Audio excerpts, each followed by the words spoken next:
ஒரு வருத்தமான விஷயம்தான். அண்ணன் ஓ பன்னீர்செல்வம் அவர்கள் நீண்ட நெடுங்காலமாக அனைத்து இந்திய அண்ணா திராவிட முன்னேற்ற கழகத்தில் தேசிய ஜனநாயக கூட்டணியில் பாரத பிரதமர் ஐயா மோடி அவர்கள் மீது பெரும் அன்பு வைத்திருந்த ஒரு தலைவர். வருத்தம்தான், காலத்தினுடைய சூழ்நிலை அவர் அந்த முடிவு எடுத்திருக்கிறாரு.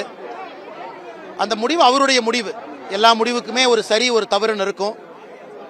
அது காலம்தான் பதில் சொல்லணும்.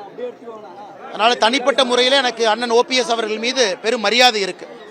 நான் நிறைய முறை சந்திச்சு பேசியிருக்கிறேன். ரொம்ப இனிமையான ஒரு மனிதர், கடும் சொல்லே பயன்படுத்தாத ஒரு மனிதர். அதனால அவர் திராவிட முன்னேற்ற கழகத்துக்கு போனதுக்காக நான் ஒரு வேறு மாதிரி பேச விரும்பல. காலத்தினுடைய சூழல் அந்த முடிவு எடுக்க வச்சிருக்கு. எங்கிருந்தாலும் கூட அவருடைய உடல் ஆரோக்கியம் நல்லா இருக்கணும், அது மட்டும்தான் என்னுடைய வேண்டுதல். அதே நேரத்தில் எல்லா முடிவுக்குமே சாதகம் பாதகம் இருக்கு. என்னை பொறுத்தவரை இந்த முடிவு பாதகமான ஒரு முடிவு தான். காரணம், திராவிட முன்னேற்ற கழகத்தை எதிர்த்து தான் அவங்களுடைய அரசியலே. திராவிட முன்னேற்ற கழகம் ஒரு தீய சக்தின்னு சொல்லித்தான் அரசியல். திராவிட முன்னேற்ற கழகத்தை எதிர்த்து ஆரம்பிக்கப்பட்ட, புரட்சித் தலைவரால் ஆரம்பிக்கப்பட்ட கட்சியில் இருந்தவங்க. அது வேறு கட்சியாக இருந்தாலும் கூட இன்னைக்கு தேசிய ஜனநாயக கூட்டணியில் இருக்கக்கூடிய கட்சி என்கின்ற முறையில் இது எனக்கு பெரிய வருத்தத்தை அளித்தாலும் கூட அண்ணன் அவருடைய உடல்நிலையை பார்த்துக்கிட்டோம். எங்கிருந்தாலும் மகிழ்ச்சியா இருக்கு.